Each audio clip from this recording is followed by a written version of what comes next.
एक डॉक्टर बनना चाहते हो, रजिस्टर्ड डाइटिशियन बनना चाहते हो और पैसा और इज्जत कमाना चाहते हो, ये वीडियो आप ही के लिए है। एंड तक इस वीडियो को देखना और इस चैनल को ज़रूर सब्सक्राइब कर लेना। तो भाई, अगर मेहनत कर सकते हो तो कुछ भी बन सकते हो, जो भी तुम्हारा सपना है, चाहे एक डॉक्टर बनेगा या एक डाइटिशियन बनेगा, आप बिल्कुल उसे पूरा कर सकते हो। लेकिन पहली बात, क्या आप मेहनत कर सकते हो? अगर नहीं कर सकते तो इस वीडियो को अभी छोड़ दो। पहला है MBBS डॉक्टर या मेडिकल डॉक्टर और दूसरा है रजिस्टर्ड डाइटिशियन।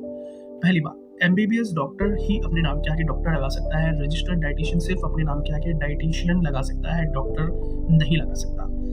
पहली बात, अगर आप डॉक्टर बनना चाहते हैं तो आप 12th के अंदर आपके पास फिजिक्स, केमिस्ट्री, बायोलॉजी के साथ होना ज़रूरी है। और अगर आप रजिस्टर्ड डाइटिशियन बनना चाहते हैं तो सबसे पहले आपको अपनी ग्रेजुएशन होम साइंस या फूड एंड न्यूट्रिशन से आपकी BSc डिग्री होनी चाहिए। जिस एग्ज़ाम को देकर MBBS में एडमिशन लिया जाता है इस कोर्स में डॉक्टर बनने के लिए, उसका नाम है NEET, NEET।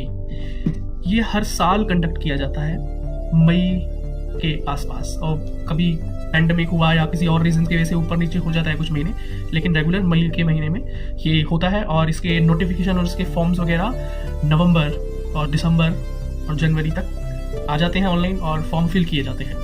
वहाँ तक बात रही रजिस्टर्ड डाइटिशियन के लिए।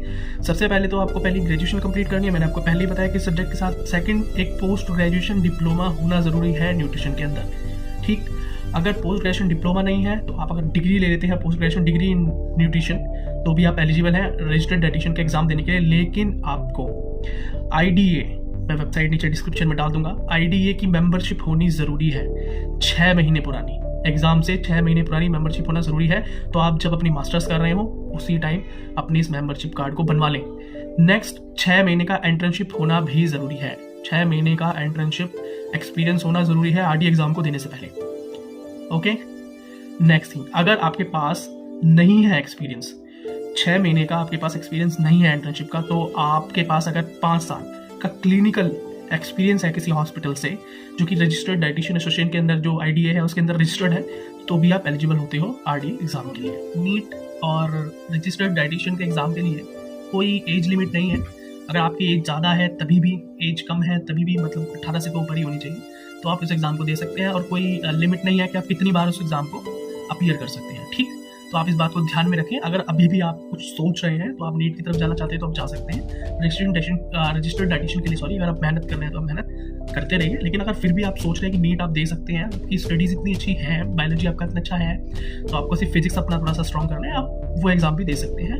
एज 9 बार और कितनी बार भी उस एग्ज़ाम को दिया जा सकता है, तो इस बात को बिल्कुल भी सोचे ना। और अभी जब मैं ये वीडियो बना रहा हूँ तो दोनों एग्ज़ाम्स की नोटिफिकेशंस लगभग आ ही गई हैं, या एक फॉर्म्स तो आने ही वाले होंगे या आ ही चुके होंगे। तो जो वेबसाइट है उन्हें डेली विजिट कीजिए। अगर आप MBBS में अगर आपका नीट क्वालिफाई हो जाता है तो आपका एक एडमिशन एक मेडिकल कॉलेज के अंदर होता है, और वो डिपेंड करता है कि आपके मार्क्स कितने हैं, उस हिसाब से आपको छोटा बड़ा कॉलेज इस हिसाब से मिल जाता है। इसके अंदर जो टोटल ड्यूरेशन लगती है वो 5 ईयर लगती है, और कुछ महीने ऊपर कुछ साल ऊपर ले लीजिए अगर बैक बीच में आ जाती है या इंटर्नशिप में कुछ प्रॉब्लम्स रहती हैं, तो आप कुल मिला के 5.5 साल पकड़ सकते हैं। लेकिन यहाँ तक बात रही रजिस्टर्ड डाइटिशियन के अंदर, तो आप 3 से 4 साल की बैचलर माने, 2 साल का अपना मास्टर्स माने, तो या 1 साल का अपना डिप्लोमा माने, तो ये लगभग 5 साल हो जाते हैं। 6 महीने का इंटर्नशिप तो ये 5.5 साल हो जाते हैं। और अगर इसको हम मोटा मोटा पकड़ें तो आप 6 साल मान के चल सकते हैं। 6 साल के अंदर आप एक रजिस्टर्ड डाइटिशियन बनते हैं, अगर आप कहीं फेल नहीं करते और सीधा अपने RD एग्जाम को क्लियर करते हैं। तो अब अगर क्वेश्चन आता है कि चूज़ क्या किया जाए, MBBS बनना चूज़ किया जाए, रजिस्ट्रेशन डाइटिशियन या डाइटिशियन बनना चूज़ किया जाए, तो दोनों ही अच्छे करियर हैं। लेकिन अगर आप 12th क्लास में हैं और बायोलॉजी पढ़ रहे हैं तो मैं आपको सलाह दूंगा कि आप MBBS के लिए जाएं, बिकॉज हमारे माहौल में, हमारे इंडियन सोसाइटी के अंदर इस टाइम डाइटिशियन की वैल्यू बहुत कम है। ये बिल्कुल हार्श है, सच है, मैं आपको बता रहा हूँ। जबकि MBBS डॉक्टर की वैल्यू बहुत ज़्यादा है। एक तो समाज में वैल्यू ज़्यादा है, गवर्नमेंट सपोर्ट बहुत ज़्यादा है, जॉब्स अपॉर्चुनिटी बहुत ज़्यादा है। एक रजिस्टर्ड डाइटिशियन अपना क्लिनिक खोल सकता है, लेकिन job opportunities, government job opportunities इतनी ज़्यादा नहीं है जितनी एक MBBS डॉक्टर के लिए है। इज्जत इतनी ज़्यादा नहीं है जितनी एक MBBS डॉक्टर के लिए है, और पे स्केल भी काफ़ी वैरी करता है। ठीक, तो ये बिल्कुल सच है जो मैं आपको बता रहा हूँ। हो सकता है आप में से कई लोग इस बात को एग्री ना करें, हमने बुरा लगे, लेकिन मैं सच बता रहा हूँ। लेकिन अगर आप में से कुछ लोग जो है रजिस्टर्ड डाइटिशियन बनने के लिए ही पढ़ रहे हैं और अपनी मास्टर्स तक में आ चुके हैं, या अपनी ग्रेजुएशन होम साइंस से कर रहे हैं या फूड एंड न्यूट्रिशन से कर रहे हैं, तो गलत नहीं है। आप मेहनत से कीजिए, इस फील्ड के अंदर बहुत कम ही लोग जाते हैं, तो प्रॉब्लम नहीं होने वाली आपको। लेकिन MBBS और RD के अंदर ये जो अंतर है वो अब मेरे को आपको बताना क्लियर था उन बच्चों के लिए जो अभी छोटी क्लासेस में है या अभी 12th में है या अभी अपना ग्रेजुएशन कर रहे हैं या मतलब उन्हें लग रहा है कि इस प्रोफेशन के अंदर बहुत पैसा है। तो ऐसा नहीं है, जितने अच्छी आपकी स्टडीज़ होंगी, जितनी अच्छी आपकी प्रैक्टिस होगी, उसी हिसाब से आपका पे स्केल होगा। और अगर आप गवर्नमेंट जॉब निकाल देते हैं तो फिर तो आपका एक फिक्स पे स्केल होगा ही होगा। वो डिपेंड करता है, जैसे मैंने शुरू में कहा इस वीडियो के, आप इतनी मेहनत कर सकते हैं, उसी के ऊपर सब कुछ डिपेंड करता है।